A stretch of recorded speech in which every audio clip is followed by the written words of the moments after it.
Bonjour. Alors, Gemara au chapitre 3, chapitre 20a, on en était à ces interprétations de Rabbi Yehuda. On venait de réciter une Mishnah dans laquelle Rabbi Yehuda avait interprété d'une certaine manière les choses. Alors, on a cité quelques versets, on en avait déjà fait 3, où Rabbi Yehuda va voir dans des versets qui sont a priori négatifs quelque chose qui est plutôt finalement positif. Alors, on va citer un 4e verset, donc toujours dans ce registre-là. La plupart d'entre eux étaient tirés a priori, surtout donc de Amos, des Lamentations, de Malachi. Enfin bon. Alors là, ici, il y a un nouveau verset. Vehika Hashem et Israël kasher yanud akane bamaim. Et Hashem frappera Israël comme le roseau qui vacille dans l'eau. Alors, quelle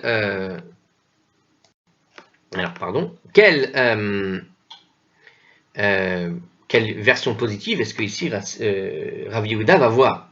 Alors, il me semble que je connais cette histoire-là. J'ai l'impression, sans l'avoir déjà lu là, sans l'avoir lu, il y a toujours une histoire avec le roseau et le rocher. Dans les métaphores que la Torah utilise, il y a toujours cette idée que le roseau a une dimension de flexibilité, alors que le rocher a une dimension où il va être solide, mais à un certain moment, quand il va casser pour toujours. Et donc, je suppose que ça va être ça, je n'ai pas encore lu, mais en général, quand vous avez des métaphores sur les roseaux et les rochers, le rocher a tendance à se casser, et donc quand il est cassé, c'est pour toujours.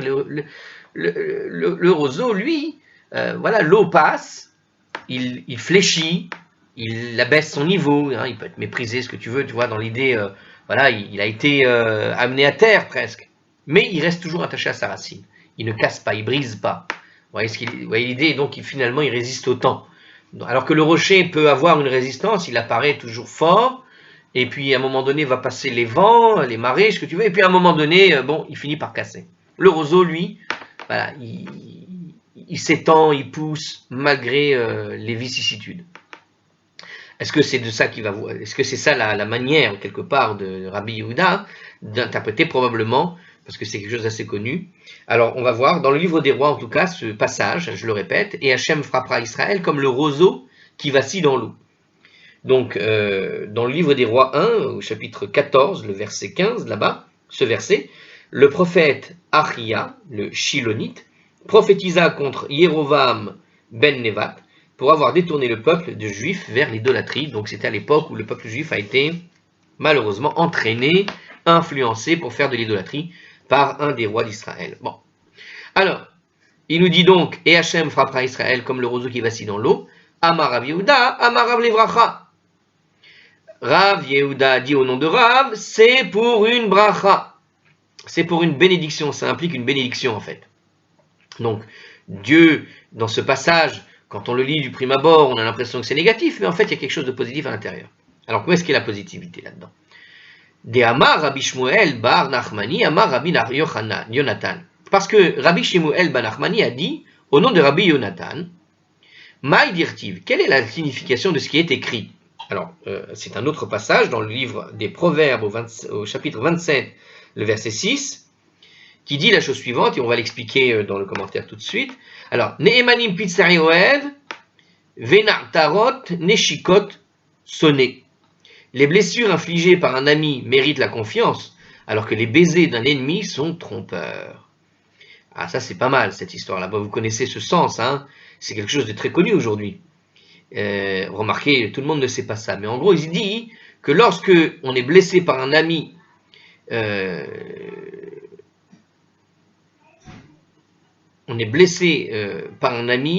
ça mérite la confiance. Mais quand on est embrassé par un ennemi, c'est trompeur. Pourquoi?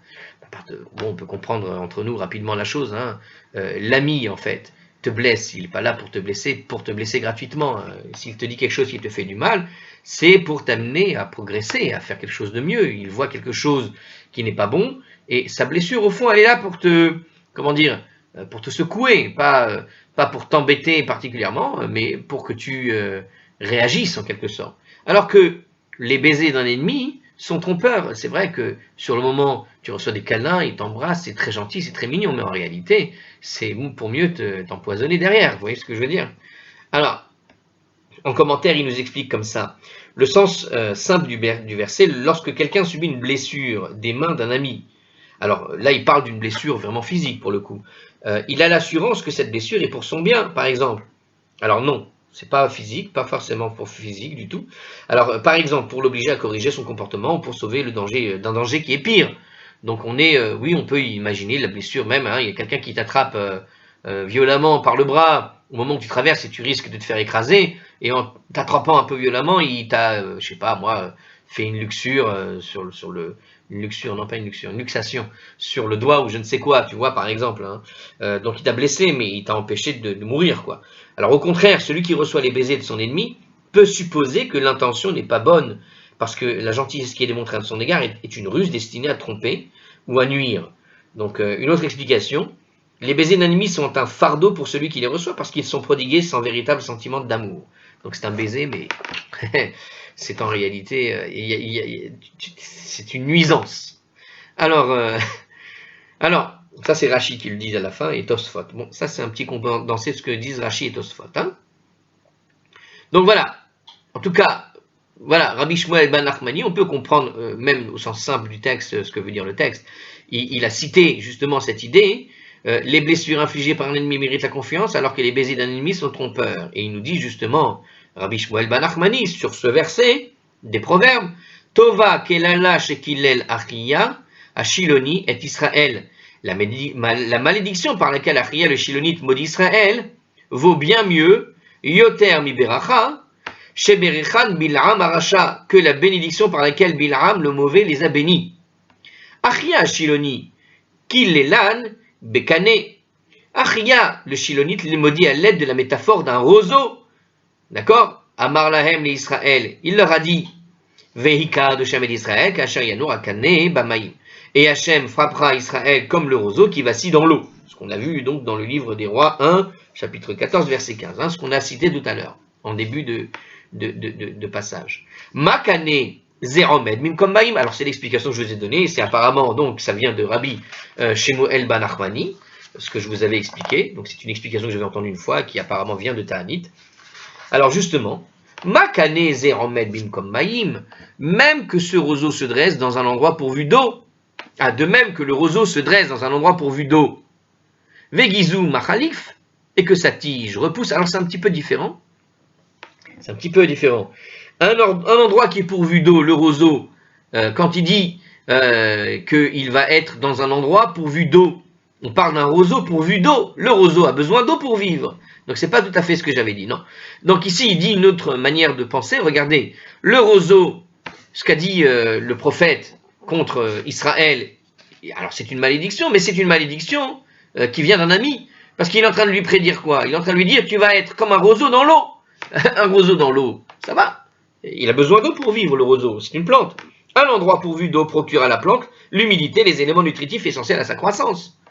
Donc c'est une malédiction, mais qui a quand même dedans des aspects positifs, au sens où voilà qu'il va se retrouver dans l'endroit où il est destiné à vivre, normalement, le roseau. Vegizrou machalif, et que sa tige repousse. Si jamais le roseau se coupe, grâce à l'endroit où il est dans l'eau, elle va repousser. Ve shorashav merubin, et ses racines sont nombreuses. Là-bas, dans l'eau, elle va pouvoir se développer. Ve afilu kol aruchot sheba olam baot venoshvot bo. Et, alors là, c'est ce que je vous avais dit. Et même si tous les vents du monde venaient à souffler dessus, en mezizu toto mi mekomo. On ne peut pas le déloger de sa place. Donc ça, c'est ce qu'on avait vu. Et là, Holer ou va imahen, parce qu'il va justement osciller plutôt de part et d'autre avec eux, avec le vent. Damemu aruchot. Et à peine les vents se sont-ils calmés, Ramadakane bimkomo, que le roseau va se redresser à sa place. Donc ça, c'est ce qu'on avait vu, c'est ce que je vous ai dit en tout début. Alors de même que le peuple juif, d'une certaine manière, vacille sous les coups de ses ennemis, eh bien, il ne sera pas détruit et va s'épanouir de nouveau dès que les tempêtes de l'oppression seront passées. Aval, regardez maintenant la différence, donc ça c'est la malédiction du prophète. Mais regardez la bénédiction de Bil'am, le rachat, le méchant. Aval, Bil'am aracha birechan be'erez. Mais Bil'am, le mauvais, les a bénis à l'aide de la métaphore d'un cèdre. Alors moi j'avais parlé du rocher, mais on va parler du cèdre, de l'arbre. Or, justement, regardez ce qui se passe avec le cèdre. Chez Nehemar, Ka'arazim, Alemaim, dans le texte original de la Torah, hein, il y a écrit comme ça. Donc, dans le livre des Nombres, chapitre 24, verset 6.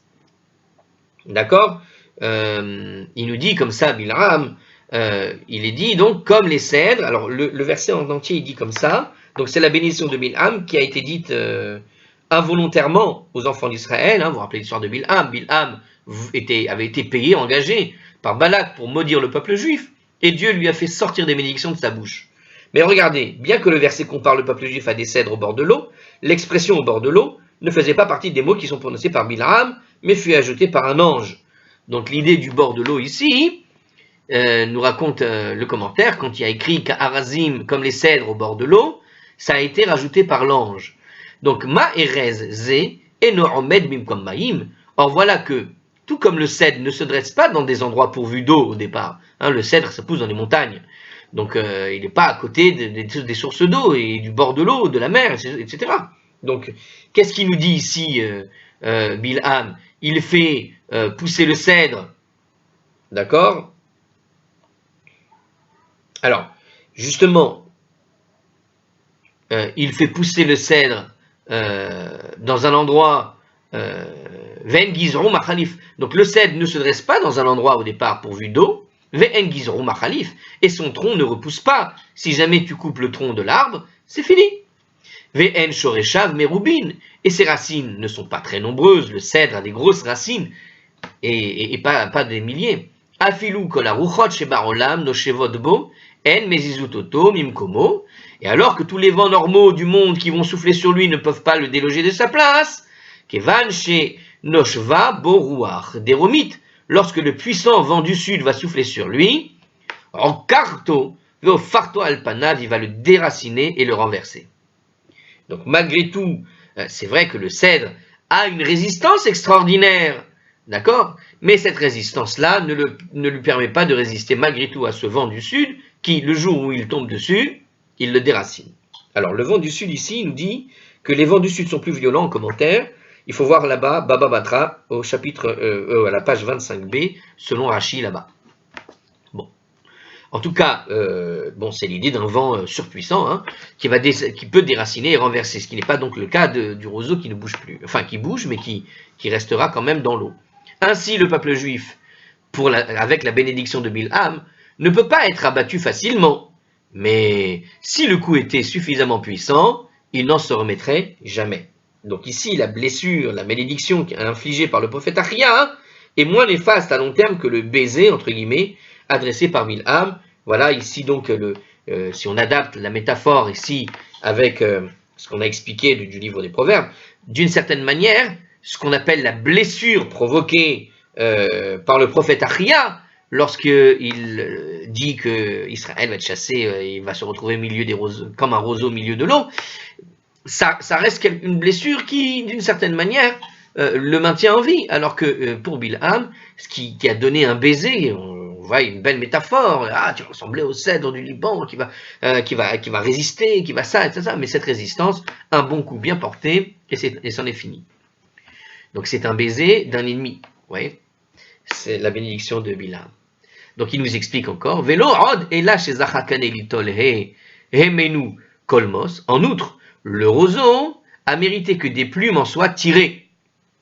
L'irtov bo sefer Torah, gvirim, uktuvim, afin d'écrire les rouleaux de la Torah, des prophètes et des hagiographes. Donc ici on parle, alors les roseaux, alors c'est intéressant parce que je ne savais pas qu'on pouvait faire des plumes avec des roseaux, enfin des plumes pour écrire, parce qu'en général on utilisait des vraies plumes, hein, normalement. Mais il nous dit ici justement, alors regardez le commentaire, les tiges de certaines variétés de roseaux étaient transformées en plumes, utilisées pour l'écriture des rouleaux de la Torah. La métaphore du roseau véhicule donc une idée de sainteté qui n'est pas présente dans la métaphore plus majestueuse du cèdre. Donc dans la métaphore du cèdre de Bilham, il n'y a pas de sainteté, alors qu'ici, cette idée de roseau, à la fois, c'est une blessure, certes, mais qui maintient la population qui est touchée bien en vie et qui peut résister au temps, et en plus, il y a une petite allusion à l'écriture de la Torah, des prophètes, etc., parce que le roseau a cette symbolique de plume, hein, elle peut être utilisée pour fabriquer des plumes à écrire. Hein. Alors, On continue. Alors la Gemara, justement, alors ben voilà, ce que je vous ai raconté la dernière fois, apparemment, au tout début, eh bien en fait, il y a tout un développement sur ce sujet du roseau et pourquoi est-ce qu'il vaut mieux être comparé au roseau que le cèdre. La Gemara va développer ce terme. Alors on y va, on continue dans ce thème. Alors, Tanoura Banan. Les sages ont enseigné dans une braïta. Le'olam yehe adam rach kekane. Un homme doit toujours être flexible comme le roseau. Ça veut dire souple dans les relations avec son prochain. Hein, une personne qui discute avec les uns les autres, s'il est trop dur dans sa vie, ça se terminera mal. Il faut avoir un peu de flexibilité. Il ne faut pas tout le temps être têtu au point d'être dur comme autre chose. Hein. Il faut être un peu flexible dans la vie. Et tu ne dois pas être rigide comme le cèdre, nous dit donc ce passage-là. Marassé. Et donc cette braïta nous raconte un épisode qu'il y a eu une action, quelque chose qui s'est déroulé. Sheba Rabbi Elazar ben Rabbi Berabi Shimon, Mimigdal Gedor, au cours duquel Rabbi Elazar, le fils de Rabbi Shimon, revenait de Migdal Gedor. Donc Rabbi Elazar, le même qui est allé dans la grotte avec Rabbi Shimon. Donc ils sont revenus, a priori c'est lui, je ne vois pas de couple Rabbi Shimon Rabbi Elazar autre que celui-là.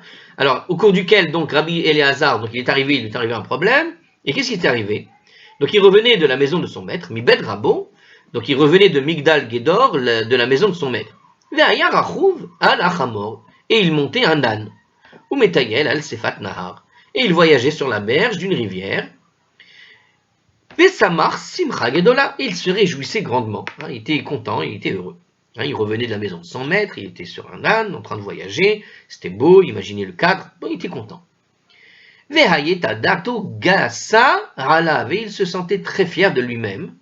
Mipene Shelamad Torah Harbe, parce qu'il avait appris de son maître beaucoup de Torah. Donc il revenait de chez son maître, et après avoir étudié, il était heureux. J'allais dire comme un âne, mais non, sur un âne. Il était heureux parce qu'il avait appris beaucoup de choses, donc il était très content. Alors qu'est-ce qui s'est passé? Nizdamen lo adam echad sheaya mechuar beyoter. Et voilà, il rencontra un homme, encore une histoire très drôle, il rencontra un homme qui était excessivement laid. Alors Rashi, a priori, là ici il y a un commentaire, il nous dit qu'il a une version différente du texte de la Gemara, selon laquelle l'homme laid était en fait le prophète Élie, qui avait été envoyé afin d'enseigner à Rabbi Elazar une leçon d'humilité. Tosfot cite ceci d'après le traité de Derech Eretz, toutefois notre version du texte n'a pas mentionné cette histoire-là, donc il y a une version qui existerait, selon Rashi, que cet homme laid était en fait Éliaou le prophète, sachant que Éliaou le prophète, dans beaucoup d'histoires, apparaît souvent sous des traits variés, change de visage en permanence, il n'est jamais le même. Bref, il y a plusieurs versions. En tout cas, ici, cette version-là n'est pas a priori celle-là, mais Rashi pense que ce serait Élie le prophète. Bon, peu importe, la leçon va être donnée. Amar Lo, il lui a dit, alors l'homme en question lui a dit, à Rabbi Elazar, Shalom alecha Rabbi, que la paix soit sur toi, mon maître. Velo erzirlo, mais Rabbi Elazar ne lui a pas retourné son salut. Amar Lo, alors il lui a répondu, du coup, puisque tu m'as pas répondu, je te parle, tu me réponds pas. Reka, tu es quelqu'un de vide. Kama mechua otoaish, comment cet homme est laid. Shema kol bene irecha mechuarin kemotecha. Peut-être les gens de ta ville sont-ils aussi laids que toi? Alors en fait, ok, non. Ce qui s'est passé, il lui a pas retourné son salut. Au lieu de lui dire bonjour, j'ai mal lu, je vais la refaire. Excusez-moi. Donc il a rencontré cet homme excessivement laid, et puis il lui a dit, cet homme qui était laid, il a dit à Rabbi Shimon bonjour mon maître. Voilà, il lui a dit politesse. Mais au lieu de lui retourner la politesse, Rabbi Elazar lui a dit quelque chose d'horrible. Il lui a dit, tu es une créature. C'est lui qui lui a dit ça. Tu es une créature vide. Comment cet homme est laid? C'est pas possible. Peut-être que les gens de ta ville sont aussi laids que toi. À Marlo, l'homme lui a répondu. Eni Yodea, je ne sais pas. Et là, Lech ve'emor la'uman, she'asa'ani kama mechuar kelize she'asita. Mais va dire à l'artisan qui m'a fait, comme il est laid cet objet que tu as façonné. Va donc dire à l'artisan qui m'a fait. L'artisan en question, évidemment, vous avez compris, c'est Dieu. Et il le dit dans le commentaire ici, C'est-à-dire, va te plaindre à Dieu puisque tu trouves sa création déficiente. Tu es en train de dire que Dieu a créé quelque chose de laid. Allez, va le dire à Dieu. Va voir si tu es aussi sûr de toi en allant le dire à Dieu. Alors, le commentaire se poursuit. Il est inconcevable que le refus du Rabbi Eliezer de répondre au salut de cette personne et sa réponse blessante ait seulement été causé par son apparence hideuse. Alors, il nous explique encore ici, donc ils ne comprennent pas la réaction dans le commentaire, ils veulent comprendre, mais comment est-ce que Rabbi Eliezer a pu dire ça uniquement parce qu'il est moche? Quoi, quelqu'un il est moche, tu vas l'insulter comme ça, c'est pas possible que Rabbi Eliezer, un grand de la génération de l'époque, ait pu répondre comme ça uniquement parce qu'il n'est pas beau. Tu peux pas répondre des choses comme ça. Alors, il est plutôt logique de croire que cette apparence physique lui a fait penser qu'il s'agissait d'un individu grossier et brut. Donc, c'était une apparence physique, c'est pas forcément laide, mais on va dire que la personne n'avait pas l'air de ce qu'elle était, c'est-à-dire quelqu'un de normal, voilà, il a jugé sur l'apparence de la personne en se disant que cette personne, elle est brute, elle est grossière, etc. Et c'est pour ça que Rabbi Eliezer, quand il a jaugé l'individu de cette manière-là, il lui a dit, sur l'apparence, il a dit c'est une créature vide, c'est-à-dire quelqu'un qui n'a pas de Torah dans sa tête, qui ne sait rien, qui n'étudie rien. Il a jugé sur l'apparence, voilà. Ça, c'est Maharsha qui nous l'explique. Il est possible que Rabbi Eliezer ait interprété le salut de la personne comme une provocation de bandit, ce qui a provoqué une réponse acerbe. C'est-à-dire que c'est vrai que des fois, vous avez le bonjour de certaines personnes, mais ces bonjours-là, ce sont des bonjours empoisonnés. C'est-à-dire, ce ne sont pas des vrais bonjours. Hein. Je me rappelle, je vous racontais une histoire pour vous faire comprendre cette idée-là. À titre personnel, il m'est arrivé un gros problème une fois. On sortait d'un cinéma, on allait c'était où ça? C'était c'était dans les Champs-Élysées, et on était dans un des métros là-bas, je ne sais plus lequel, mais des Champs-Élysées, et un type nous dit bonjour.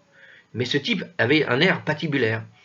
Et en fait, alors il nous a pas dit bonjour, il nous a demandé 5 à l'époque c'était 5 francs, c'était il y a longtemps. Il nous a dit, est-ce que vous n'avez pas 5 francs? Mais la manière dont il avait de nous le demander était très agressive. Alors peut-être on a jugé sur l'apparence, sauf que il avait derrière lui 5-6 copains à bonne distance. Alors au départ il a demandé une cigarette, puis après il a demandé 5 francs. Comment vous expliquer? Et en fait, cette personne-là a tenté de nous agresser. On était 3. Lui, il était tout seul, mais il y avait derrière, je vous dis, 5-6 personnes, je me rappelle. Et en fait, on s'en est sorti comment? On est descendu rapidement là où il y avait du monde. Et on a fait un cinéma comme ça en disant « Monsieur veut 5 francs ». Les gens se sont créé un cercle autour de nous avec ce bonhomme, ce qui a créé une barrière avec ses copains, ce qui fait que les gens ne pouvaient plus arriver parce qu'il y avait comme une barrière humaine autour de nous. On a fait le spectacle et on a demandé aux gens si quelqu'un voulait donner une cigarette ou 5 francs parce qu'il semble que... Alors pourquoi est-ce que je dis ça? Parce qu'il nous a demandé la cigarette et puis dès que j'ai levé la tête, moi j'étais concentré en train de regarder en fait le plan du métro. Dès que j'ai levé la tête, il m'a vu le regarder, et vous connaissez l'histoire là-bas, hein, c'est quand on te regarde, tu dis « Ah, pourquoi tu me regardes comme ça ?» Ce côté « Pourquoi tu me regardes comme ça ?» Je veux dire, tu regardes parce que la personne te parle, tu vois. Tu peux pas demander à quelqu'un et quand tu lèves la tête, tu es obligé de regarder la personne qui te pose une question, on est d'accord. Et ce côté « Pourquoi tu me regardes comme ça ?» c'est en général l'annonce d'un prétexte pour pouvoir t'agresser. Donc il s'est arrivé ça.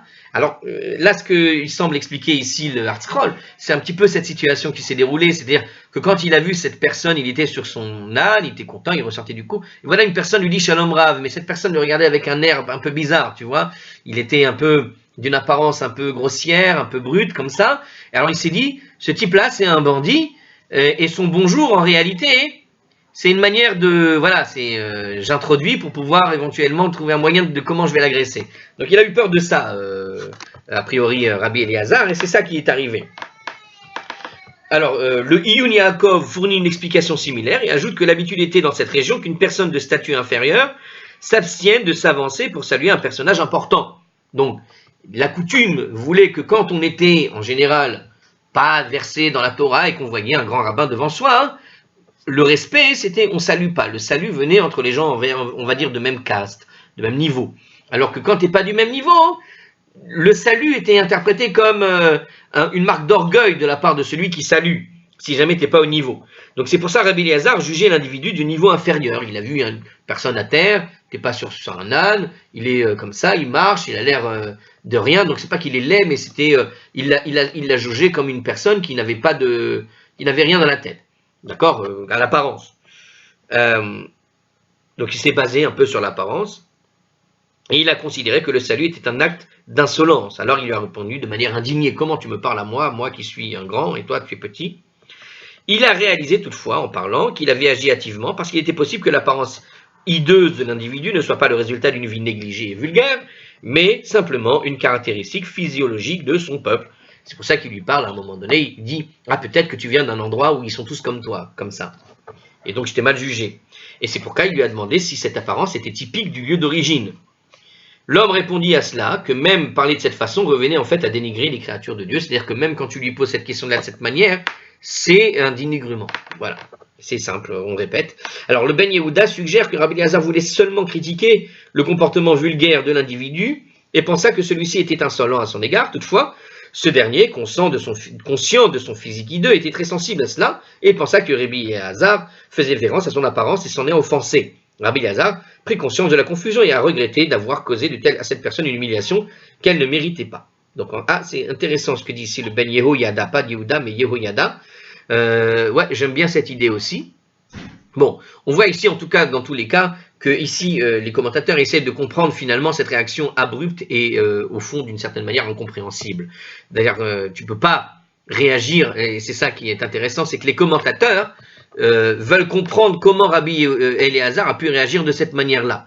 Or, on sait que c'est le même Rabbi Eliezer qui est sorti de la grotte, et vous vous rappelez que quand il est sorti de la grotte, on disait que tout ce que regardait Rabbi Eliezer brûlait. On sait que Rabbi Eliezer était quelqu'un de très très dur, très marmire, était dur dans sa tête.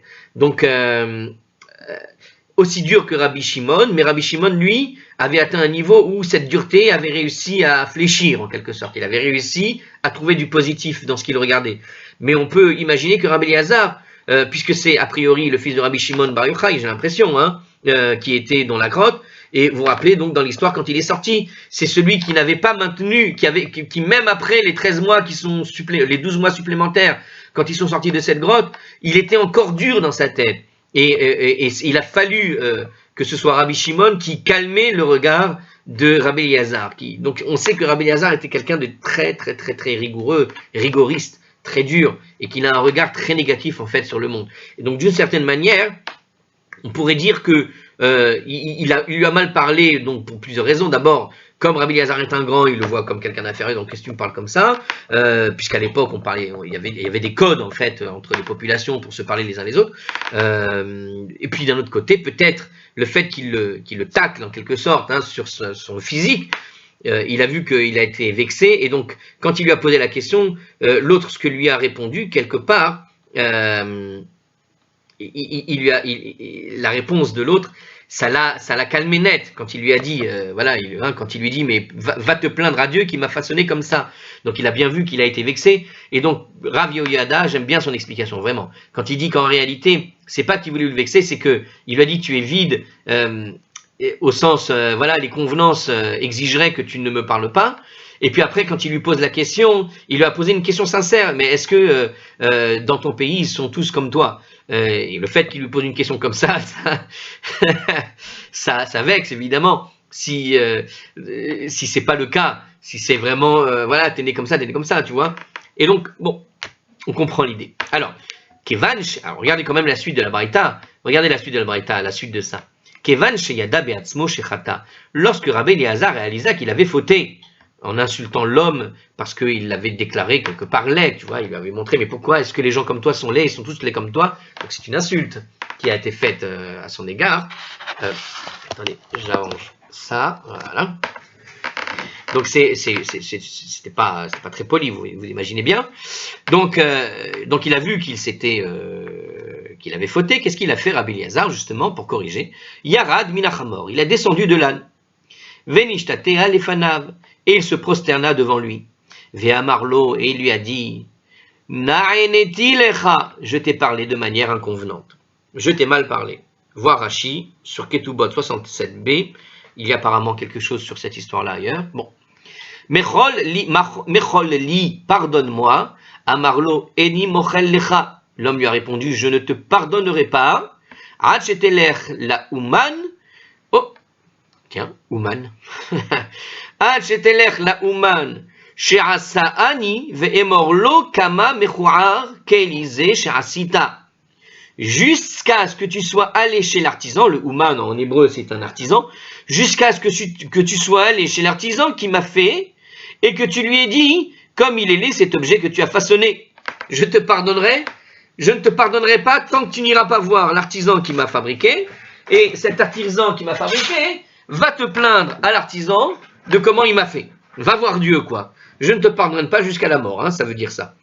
J'ai l'impression que c'est ça ce que ça veut dire, hein. Alors, comment il lui dit ça? Alors, on va voir ce qu'il nous dit. Hayam etayel acharav ad sheagia leiru. Rabbi Eliezer voyagea derrière lui jusqu'à ce qu'il atteigne sa ville. Donc, il est allé derrière lui, il l'a suivi. Il a dit, oh là là là là, en gros, il vient de lui dire, va crever, hein, très poliment. Alors, Rabbi Eliezer, il a dit, non, je ne peux pas rester comme ça. Et il l'a suivi jusqu'à la ville. Et il était sur son âne, comme ça, il est voyagé derrière lui, toujours en tentant de demander pardon, je veux que tu me pardonnes. Yatseu bene hiro likrato. Et lorsqu'ils sont arrivés, les habitants de la ville vinrent accueillir Rabbi Eliezer. Ve'ayu omrimlo. Et lui dirent, Shalom alecha Rabbi, Rabbi Mori. La paix soit sur ta... oh là là, j'ai du mal à lire. Je répète. La paix soit sur toi, Rabbi, Rabbi, mon maître. Amar lahem, et l'homme qui était laid leur a dit, Lemi atem korin Rabbi, Rabbi. Qui appelez-vous Rabbi? Amrou lo. Ils lui dirent, Lazé, shemetaya lacharecha. On s'adresse à cet homme qui voyage derrière toi. Amar lahem. Il leur dit, Imze Rabbi, al yirbu kemoto ben Israël. Si cet homme-là que vous accueillez, c'est un Rabbi, voy, qu'il n'y en ait pas beaucoup comme lui en Israël. Il vaut mieux pas des rabbis comme lui. Vu comment il m'a parlé, il vaut mieux pas des gens comme lui. Et il s'est mis à leur raconter, Amar Lahem, il leur a dit, il m'a fait comme ci, il m'a fait comme ça. Et il leur a raconté l'incident en détail. Regardez ce qu'il m'a fait, regardez l'histoire qu'il m'a causée. Amroulo, et ils lui dirent, Af al pichen, mechollo chez Adam Gadol Batora, hu. Malgré tout, néanmoins, pardonne-lui parce que c'est un grand homme dans la connaissance de la Torah. Amar lahem, il leur a dit, Bishvilechem, hareni mochello. Pour vous, je lui pardonne. Ou bilvad shelo yehe ragil larasot ken. Et aussi, pourvu qu'il ne s'habitue pas à agir ainsi. Il ne s'habitue pas à agir ainsi. Alors la phrase ici, alors il nous explique un commentaire. Qu'est-ce que ça veut dire? Pourvu qu'il ne s'habitue pas, j'ai du mal à le dire, pourvu qu'il ne s'habitue pas à agir ainsi, paraît étrange. Alors pourquoi? En effet, un tel comportement est-il admissible s'il se produit de manière occasionnelle? Donc cette phrase, pour qu'il ne s'habitue pas à agir ainsi, il te dit ici dans le commentaire que c'est une manière bizarre de présenter la chose.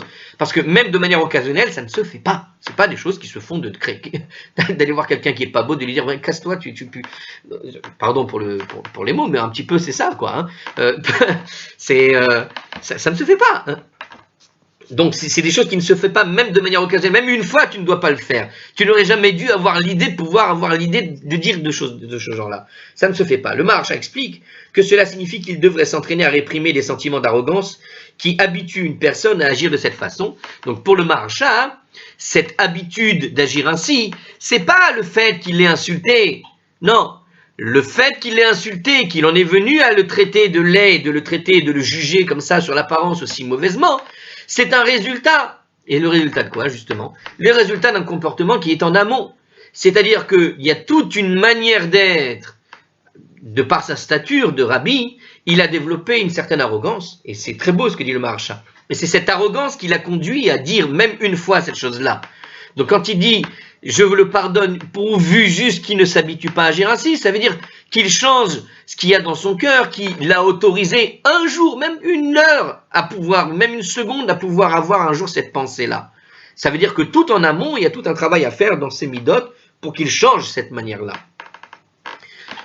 Miyad nichnas Rabbi Eliezer ben Rabbi Shimron vedarash. Après avoir obtenu le pardon, Rabbi Eliezer, le fils de Rabbi Shimon, entra immédiatement dans la maison d'études et a commenté. Le'olam yehe adam rach kekane ve'al yehe kaché ke'erez. À jamais, un homme doit toujours être souple comme un roseau et ne jamais être rigide comme un cèdre, comme il a été lui envers l'homme qui était laid. Dès que tu as dans ton cœur une rigidité, il ne faut jamais l'être. C'est pas une fois de temps en temps. C'est jamais être rigide, toujours être souple, mais pour toujours, à tout moment. Même une seconde, tu ne peux pas, parce que cet homme-là, par exemple, ne voulait pas lui pardonner. Tu as été dur une fois, tu as été idiot une fois, d'accord, tu as été dur comme ça. Cette dureté, une personne va t'en vouloir à vie, t'envoyer à la mort presque. Donc, il faut même une seule fois, même une seconde, il ne faut pas être dur, nous dit ici un petit peu la leçon qu'il a reçue ici, Rabbi Eliezer. Donc il nous dit, un homme doit être toujours souple comme le roseau et ne jamais être rigide comme le cèdre, comme lui-même l'a été. Donc, ulfichach zachakane litol hemena kolmos lirtov bo sefer Torah tfilin mezuzot. Et c'est pour cela que le roseau a mérité qu'on en tire des plumes afin de pouvoir écrire avec les rouleaux de la Torah, les filines et les mezuzot. Bien, à suivre. On a fini cette histoire. Tous les commentaires là-dessus ont été dits. On passe à la suite de l'analyse de notre grande Mishnah dans une prochaine vidéo.